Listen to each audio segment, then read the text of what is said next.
Hello friends, medicine and DC YouTube channel में आपका एक बार फिर से स्वागत है। आज की इस वीडियो में हम टॉलपेरिसोन हाइड्रोक्लोराइड टैबलेट के बारे में बात करेंगे, जिसमें हम जानेंगे कि टॉलपेरिसोन हाइड्रोक्लोराइड दवा क्या है, किस तरह की समस्याओं को ठीक करने के लिए इस दवा का यूज किया जाता है, कौन कौन से ब्रांड नेम से यह दवा मार्केट में उपलब्ध है, किस डोज या मात्रा में यह दवा मरीज को लेनी चाहिए, कौन कौन से साइड इफेक्ट इस दवा के हो सकते हैं, और वीडियो के लास्ट में हम जानेंगे कि इस दवा को लेने से पहले आपको कौन कौन सी वार्निंग्स और प्रिकॉशन का ध्यान रखना चाहिए। कंप्लीट जानकारी के लिए वीडियो को लास्ट तक जरूर देखिएगा, और अभी तक आपने हमारे यूट्यूब चैनल को सब्सक्राइब नहीं किया है तो प्लीज़ चैनल को सब्सक्राइब कर लें और बेल आइकन को टच करके ऑल पर जरूर कर दें, ताकि चैनल से रिलेटेड नोटिफिकेशन सबसे पहले आपको मिल सके। तो फ्रेंड्स, मैं हूँ आपका दोस्त आदर्श कुमार अंबाती। चलिए वीडियो को स्टार्ट करते हैं।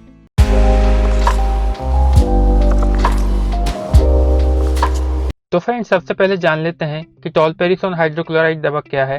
तो टॉलपेरिसोन मसल रिलैक्सेशन की एक दवा है जो मस्कुलोस्केलेटल पेन को ठीक करने का काम करती है। यह दवा ताकत में कमी किए बिना मांसपेशियों की अकड़न या ऐंठन से राहत देने के लिए ब्रेन और रीढ़ की हड्डी के सेंटर्स पर वर्क करती है। इससे दर्द से राहत मिलती है और मांसपेशियों की गति में भी सुधार आता है।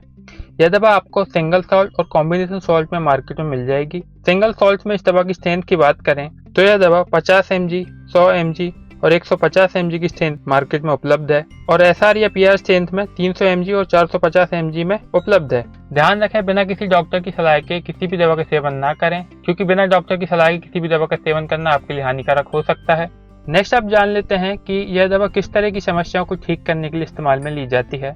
तो यह दवा न्यूरोलॉजिकल डिसीज में मरीज को दी जाती है, जो नर्वस सिस्टम से जुड़ी एक बीमारी है, जिसमें paralysis, muscles weakness, loss of sensation, दर्द, टाओपैथी जैसे सिम्टम्स नजर आते हैं। साथ ही यह दवा स्पॉन्डिलोसिस में भी मरीज को दी जाती है। स्पॉन्डिलोसिस, जिसमें गर्दन की कार्टिलेज और बोन्स में असामान्य टूट फूट या घिसाव देखने को मिलता है, जो उम्र के साथ साथ बिगड़ता जाता है। इस बीमारी में भी मसल को रिलैक्स करने के लिए और दर्द से राहत पहुंचाने के लिए इस दवा का यूज किया जाता है। साथ ही सर्वाइकल और लंबर सिंड्रोम, जो रीढ़ की हड्डियों से जुड़ी एक समस्या है, इस बीमारी में भी इस दवा का यूज किया जाता है।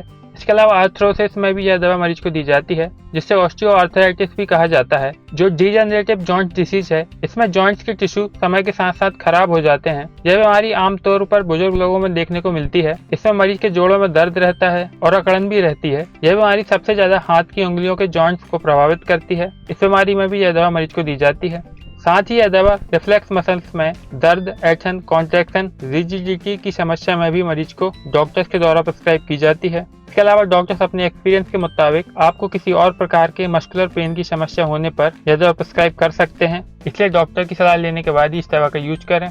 यह दवा आपको टॉलपेरिसोन हाइड्रोक्लोराइड नाम से मार्केट में आसानी से मिल जाएगी। इसके अलावा यह दवा आपको कई और अलग अलग ब्रांड नेम से मार्केट में मिल जाती है, जैसे माइटॉप टैबलेट, टॉलकेम टैबलेट, टॉलीफास्ट टैबलेट, टॉलपेरिटस टैबलेट, सनेप्टॉल टैबलेट, टॉलमूव टैबलेट। इन सब ब्रांड नेम्स के अलावा ये एरिया और डॉक्टर के मुताबिक कई अलग अलग नाम से भी मार्केट में मिल सकती है। ब्रांड्स अलग हो सकते हैं, लेकिन दवा सेम ही रहेगी। नेक्स्ट अब जान लेते हैं कि इस दवा का सेवन किस डोज या मात्रा में करना चाहिए। तो यह दवा मरीज की एज, वेट और बीमारी की कंडीशन को ध्यान में रखकर ही डॉक्टर्स द्वारा प्रिस्क्राइब की जाती है। तो बच्चों में यह दवा 2 साल से लेकर 12 साल तक बच्चों को 2 से लेकर 5 mg पर kg बॉडी वेट के मुताबिक दिन में 2 बार सुबह शाम खाना खाने के बाद ली जाती है। स्पेशली बच्चों में यह दवा देने से पहले डॉक्टर की सलाह जरूर लें। और टीनेजर्स यानी कि 13 साल से लेकर 18 साल के बीच के मरीजों में यह दवा 150 mg की टैबलेट दिन में 2 बार खाना खाने के बाद लेना चाहिए। आपकी बीमारी की कंडीशन को ध्यान में रखकर डॉक्टर आपका डोज बढ़ा भी सकते हैं और कम भी कर सकते हैं, इसलिए डॉक्टर की सलाह जरूर लें। एडल्ट में या बुजुर्ग मरीजों में 150 mg की टैबलेट दिन में 2 बार लेने की सलाह दी जाती है। इसे आपको खाना खाने के बाद ही लेना चाहिए। इसके अलावा बीमारी की कंडीशन को ध्यान में रखकर डॉक्टर्स आपका डोज बढ़ा भी सकते हैं। अगर आपको यह दवा एसआर या पीआर फॉर्म में दी जा रही है तो डॉक्टर्स आपको 300 mg की दवा या 450 mg की दवा दिन में 1 बार खाना खाने के बाद लेने की सलाह देंगे। ध्यान रखें, डॉक्टर्स आपका डोज बढ़ा भी सकते हैं, कम भी कर सकते हैं, इसलिए डॉक्टर की सलाह लेने के बाद ही इस दवा का सेवन करें।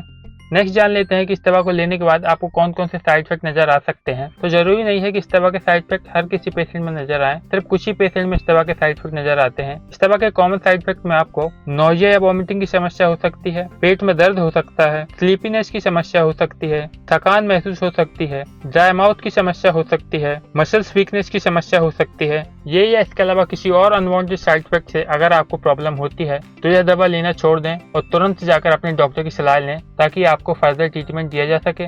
अब जान लेते हैं कि इस दवा को लेने से पहले आपको कौन कौन सी वार्निंग्स और प्रिकॉशन का ध्यान रखना चाहिए। अगर आप इस दवा से एलर्जिक हैं या हाइपर सेंसिटिव हैं तो यह बात अपने डॉक्टर को जरूर बताएं, क्योंकि ऐसी स्थिति में डॉक्टर आपको यह दवा ना देकर कोई और दवा प्रिस्क्राइब करेंगे। इसके अलावा अपनी मेडिकल हिस्ट्री और चल रही दवाइयों के बारे में अपने डॉक्टर को जरूर बता दें, क्योंकि कई ऐसी बीमारियां हैं जिनमें शायद डॉक्टर आपको यह दवा प्रिस्क्राइब ना करें या कई दवाइयों के साथ यह दवा मरीज को नहीं दी जाती है। अगर आप एक प्रेग्नेंट वुमन है या एक ब्रेस्ट फीडिंग मदर है तो बिना डॉक्टर की सलाह के इस दवा का सेवन बिल्कुल भी ना करें, क्योंकि यह दवा आपके बच्चों को नुकसान भी पहुंचा सकती है। बिना डॉक्टर की सलाह के किसी भी दवा का सेवन ना करें। हमेशा डॉक्टर की सलाह लेने के बाद ही कोई भी दवा लें।